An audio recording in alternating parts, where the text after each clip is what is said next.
The devastation at the scene captured by an eyewitness.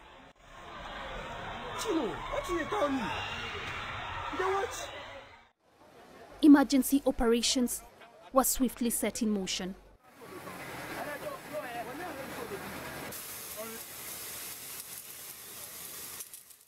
The explosion began at a state-owned GOIL liquefied natural gas station in the Ghanaian capital, Accra.